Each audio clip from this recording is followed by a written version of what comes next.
وہ بغیر سبب کے دے سکتا ہے. تو کسی نبی کے بارے میں، فرشتے کے بارے میں، بزرگ کے بارے میں یہ عقیدہ رکھنا کہ یہ اسباب کے بغیر خود بخود کام کر سکتا ہے، اللہ نے اس کو اختیارات دے دی ہیں، تو یہ شرک ہے. اللہ کہتا ہے میں نے کسی کو اختیارات نہیں دیے. جو آج کل کے مشرک ہیں وہ گڑبڑ یہ کرتے ہیں، وہ کہتے ہیں ہم یہ تھوڑی کہہ رہے ہیں خود سے ان کے پاس اختیار ہیں، اللہ نے دے دیے تو کیا اللہ نہیں دے سکتا؟ ہم کہتے ہیں اللہ سب کچھ کر سکتا ہے لیکن اللہ دیتا نہیں ہے. اللہ سب کچھ کر سکتا ہے لیکن اللہ کسی کو اختیار دیتا نہیں ہے. اللہ کہتے ہیں تم اپنی حکومت میں کسی کو شریک نہیں کرتے تو میں کیسے شریک کر لوں؟ تو اللہ نہیں دیتا کسی کو. اللہ کہتے ہیں سارے اسباب سے ہٹ کے اختیارات میرے پاس ہی ہیں، میں نے دیے ہی نہیں ہے کسی کو. سمجھتے نہیں ہو نا بات کو؟ جب نہیں پڑھو گے رات کو تو نہیں سمجھو گے بات کو. مفتی صاحب میں کیا لکھا ہے بھائی؟ گاڑی چلاتا ہوں، وہ سواری دیتی اور مجھے کمیشن کاٹتی ہے، سو میں 12 روپے، تو یہ جائز ہے؟ سود میں تو نہیں آئے گا؟ مجھے سواری دیتی ہے اور مجھ سے کیوں نہیں؟ کمیشن تو جو بڑی بڑی کمپنیاں ہیں وہ آپ کو سواری دیتی ہیں اور اس پہ کمیشن لیتی ہیں، تو اس میں سود کا کوئی تعلق نہیں ہے، اس سے جائز ہے. ہاں یہ شیعہ سنی مسائل نہ پوچھا کرو، اس سے فرقہ واریت کم نہیں ہوتی میرے بھائی، پھیلتی ہے. جن لوگوں نے دین اسلام کی دعوت نہیں پہنچی تو کیا وہ ہمیشہ ہمیشہ جہنم میں جائیں گے؟ کیونکہ جو جس مذہب میں پیدا ہوتا ہے اس کو حق پر سمجھتا ہے. جیسے مسلمان کہتے ہیں ہم نے بھی کبھی خود سے تحقیق نہیں کی، بس مسلمان گھرانے میں پیدا ہو گئے تو ہم مسلمان ہیں. دیکھو جو مسلمان گھرانے میں پیدا ہوتا ہے تو مسلمان تو ہوتا ہے اس وجہ سے، لیکن بڑے ہو کر خود بھی تو اسلام کو دیکھ رہا ہوتا ہے نا، نمازیں دیکھ رہا ہے، روزے دیکھ رہا ہے، دوسرے مذاہب سے کمپیئر کرتا ہے لاشعوری طور پر، اس کو یقین ہو جاتا ہے کہ اسلام برحق ہے، تو الگ سے اس کو تحقیق کی ضرورت نہیں رہتی. کچھ چیزیں اتنی بدیہی ہوتی ہیں کہ 2 اور 2 4 کی طرح لاشعور کہتا ہے کہ یار یہ ٹھیک ہے. تو اب یہ نئے سرے سے تحقیق کرنا شروع کرے گا اور نہ کرے تو یہ مجرم ہوگا؟ ایسا نہیں ہے، کیونکہ یہ بالکل اس کی مثال ایسے ہے جو چوروں کے گھروں میں پیدا ہوا، وہ تو چور ہوتا ہے لیکن بالغ ہونے کے بعد اس کو اندازہ ہو جائے گا یہ میں غلط جگہ پہ پیدا ہو گیا ہوں. صحیح ہے نا؟ ابا بھی چور، اماں بھی چور، دادا بھی چور، نانا بھی چور. لیکن جو چور ان لوگوں کے گھر میں پیدا نہیں ہوگا جو چوری نہیں کرتے، چوری کو برا سمجھتے ہیں.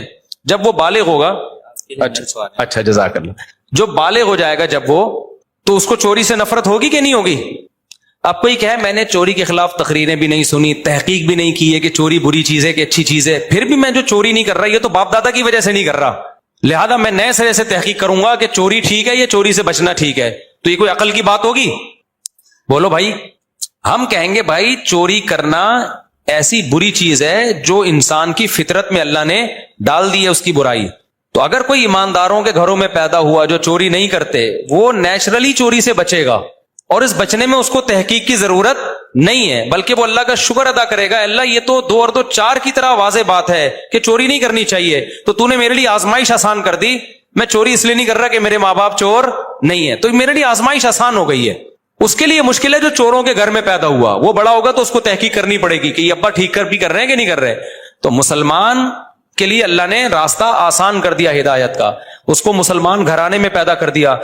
جب وہ بالغ ہوتا ہے تو جیسے ایمانداری یہ 2 اور 2 4 کی طرح سب کو پتا یہ اچھی چیز ہے، چوری بری چیز ہے، تو اسلام کی بھی اللہ تعالی حقانیت اس کے دل میں ڈال دیتے ہیں 2 اور 2 4 کی طرح کہ بھائی اسلام کے مقابلے میں کوئی اسلام کے ٹکر کا مذہب نہیں ہے ہی نہیں. آپ کمپیئر تو کرو نا، تبھی میجورٹی مسلمان ہی رہتی ہے الحمدللہ، ان کو اور ڈٹ جاتی ہے، جان دے دیتے ہیں، مذہب نہیں چھوڑتے، حالانکہ تحقیق نہیں کی ہوتی انہوں نے، اس لیے کہ ان کو لاشعوری طور پر ان کو پتا ہوتا ہے کہ بھائی یہ مذہب ٹھیک ہے، یہ مذہب اچھی.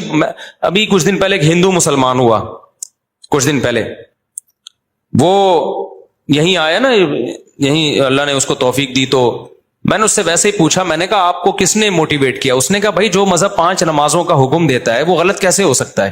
کہا دنیا کے کسی مذہب میں اللہ کی عبادت کا تصور ہی نہیں ہے، مذہب تو اللہ کی طرف لے کے جاتے ہیں نا. تو باقی مذاہب کو آپ دیکھ لو، کوئی ہے جو خدا کا تعارف کرواتا ہو؟ ہے؟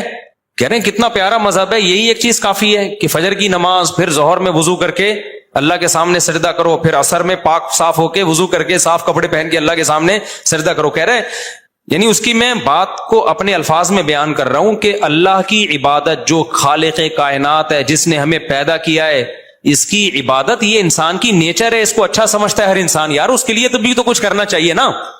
تو وہ پیکج اسلام نے ہی دیا ہے. اسلام کے علاوہ کوئی اللہ کا تعارف، خدا کی عبادت کا تصور کوئی اور مذہب دیتا ہی نہیں ہے. تصور دیتا ہے تو ناقص تصور ہے. سمجھتے ہو کہ نہیں سمجھتے ہو؟ تو کہہ رہے یہ تو 2 اور 2 4 کی طرح ہے کہ اسلام کی ٹکر کا کوئی مذہب ہو تو ہم کمپیئر کریں نا. تو کہہ رہے میں نے اپنے ماں باپ سے بولا کہ بھائی میں نہیں ہندو رہوں گا، میں اسلام قبول کروں گا، اس لیے کہ 5 نمازوں کا ہوئی خدا کی عبادت کروا رہے ہم سے.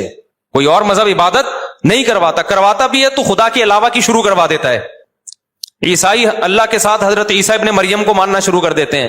یہودیوں میں نماز کا تصور اور ہندوؤں میں پتھروں کے سامنے جھکا رہے ہیں جا کے، سکھوں میں اور کچھ چل رہا ہے. تو اللہ جو سچی مچی کا اللہ ہے، جو کائنات کا خالق ہے، اس کی عبادت کا تصور تو صرف کس میں ہے بھائی؟ اسلام میں. اسلام کے علاوہ کہیں ہے ہی نہیں. تو میں جب مسلمان گھر میں پیدا ہوا، میں نے اپنے باپ کو دیکھا نماز پڑھتے ہوئے، اپنی ماں کو دیکھا تہجد میں، باپ کو تہجد میں دیکھا دعائیں مانگتے ہوئے.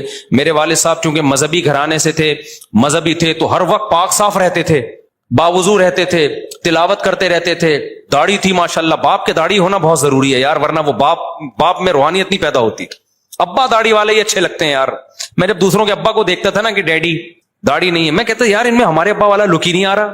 کچھ چیزیں بڑی نوٹ کی. دیکھو باپ میں نا انسان کو ایک روحانیت نظر آتی ہے، وہ داڑھی کے بغیر پیدا نہیں. خدا کی قسم باپ پہ داڑھی بہت پیاری لگتی مجھے. اس وقت میں کہتا تھا شکر ہے میں اپنے ابو کے گھر میں پیدا ہوا. میرے ابو یہ ہیں کیونکہ ان کی داڑھی تھی، چہرے پہ داڑھی کی وجہ سے بڑی رونق تھی. پھر مسواک بہت کرتے تھے، سفید چمکتے دانت تھے ان کے، کیونکہ مذہبی تھے نا. ابے دین کو فالو کرتے تھے نا، تو ہمیں تو اسلام سے فائدہ ہو رہا تھا نا، نقصان تھوڑی ہو رہا تھا ہمیں. اب میں بڑے ہو کے کہوں کہ ابے یار میں تو دوبارہ سے تحقیق کروں گا، پتہ نہیں اسلام ٹھیک ہے نہیں، مجھے تحقیق کی ضرورت نہیں ہے. میں نے بچپن سے اسلام کا حسن اپنے گھر میں، اپنی سوسائٹی میں دیکھا ہے بھائی، مجھے کیا ضرورت ہے اسلام چھوڑنے کی. وہ حسن بتا رہا ہوں آپ کو. میرے ابا کے دانت سفید چمکتے، کیونکہ ہر وقت کیا کرتے تھے؟ مسواک. ٹوتھ پیسٹ برش کا استعمال نہیں کرتے تھے. کمال کی بات یہ ہے 63 سال کی عمر میں ایک دانت ٹوٹنا تو دور کی بات، ہلا بھی نہیں تھا. صرف کس پہ سیٹ ہوئے تھے؟ مسواک پہ. ٹھیک ہے نا، پابندی سے. تہجد اٹھتے تھے. جب گھر میں مسائل آتے تھے روحانی ٹوپی ڈراموں کے پاس نہیں جاتے تھے، کیونکہ اللہ پہ توکل اور اعتماد انسان کو ان چیزوں سے روکتا ہے. ہم نے دیکھا صبر کرتے تھے، 2 رکعت پڑھ کے دعا مانگتے تھے. یہ چیز ہمیں دوسرے مذاہب میں نظر بولو نہیں آتی. ہم نے دیکھا خرچ کرتے ہیں، صدقے خیرات کرتے ہیں اپنی آمدن سے، چھپا کے بھی دیتے ہیں، دکھا کے بھی دیتے ہیں تاکہ ترغیب ہو. یہ چیز ہمیں دوسرے مذاہب میں نظر بولو نہیں آتی. میرے والد صاحب کے ذمے کسی کا 1 روپیہ ہوتا تھا، جب تک ادا نہیں کرتے ان کو چین نہیں آتا تھا. جب دنیا سے گئے ہیں نا، ہمیں یہ اعلان کرنے کی ضرورت نہیں پڑی بھائی والد صاحب کا کسی سے لین دین ہو تو ہم سے رابطہ کریں. لوگ جنازے پہ اعلان کر رہے ہوتے ہیں نا، حالانکہ کر رہے ہوتے ہیں، دیتے پھر بھی نہیں ہے. جنازوں پہ آج کل اعلان ہو رہے ہیں بھائی میت سے جس کا کوئی لین دین ہو تو لواحقین سے رابطہ کریں.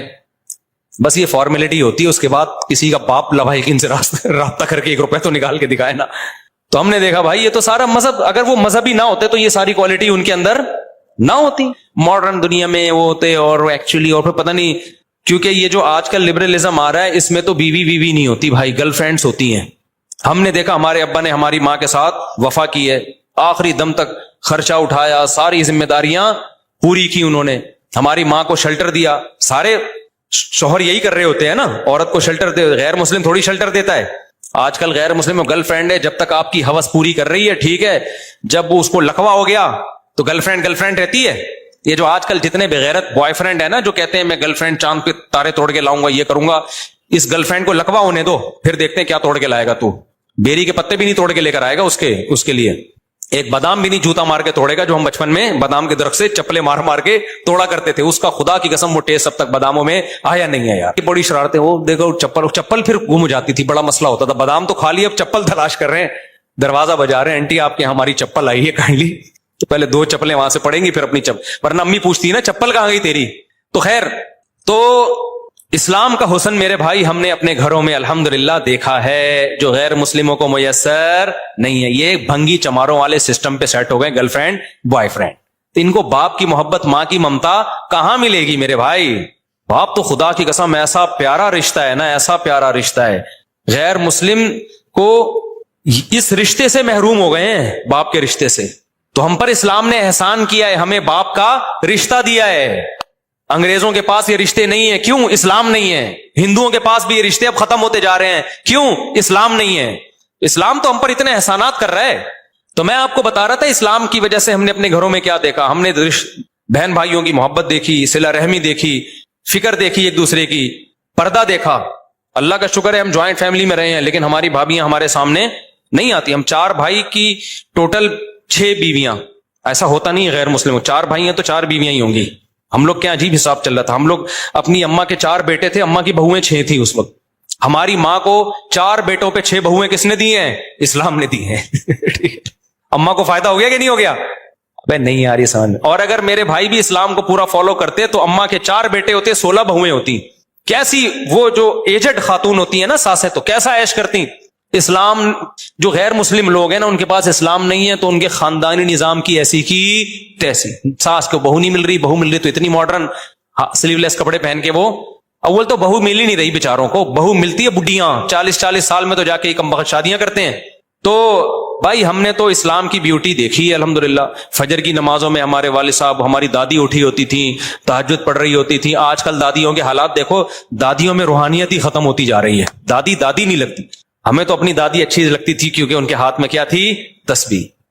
باوضو رہتی تھی, طہارت کا اہتمام تھا, مصلی بچھا رہتا تھا اور اس پہ بیٹھ کے قرآن پڑھتی رہتی تھی.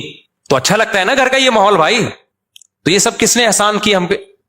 تو اب ہمیں تحقیق کی ضرورت رہے گی یہ سب کچھ دیکھنے کے بعد کہ میں کہوں کیا ایکچولی میں تو, میرے ابا چونکہ مسلمان, میری اماں مسلمان, ہم مسلمان گھرانے میں پیدا ہو گئے, ایکچولی میں بڑا ہو کر دیکھوں گا کہ کیا. نہیں, مجھے دیکھنے کی ضرورت نہیں ہے. میں نے اسلام کا حسن اپنے خاندانوں میں دیکھا ہے. اور جو برائی خاندانوں میں ہے وہ اسلام کو فالو نہ کرنے کی وجہ سے ہے. اگر ہو, میں نہیں کہہ رہا ہے خاندانوں میں برائی, لیکن اگر ہے بھی تو فالو نہ کریں. پورا فالو کرو تو گھروں میں ایسے نور برسے گا میرے بھائی. تو اس لیے تراویح میں اتنا اچھا لگتا تھا ہمارے یہاں رمضان میں نا, ہماری دادی بیٹھی ہوتی, ابو نے, میرے والد صاحب نے ان کے لیے سے چبوترا بنا دیا تھا کیونکہ وہ مصلی پہ بیٹھی تھی. آج کل تو یہ جو لبرل سیکولر لوگ آ رہے ہیں, ان کی تو بوڑھوں کو توفیق ہی نہیں مل رہی اللہ کا نام لینے کی.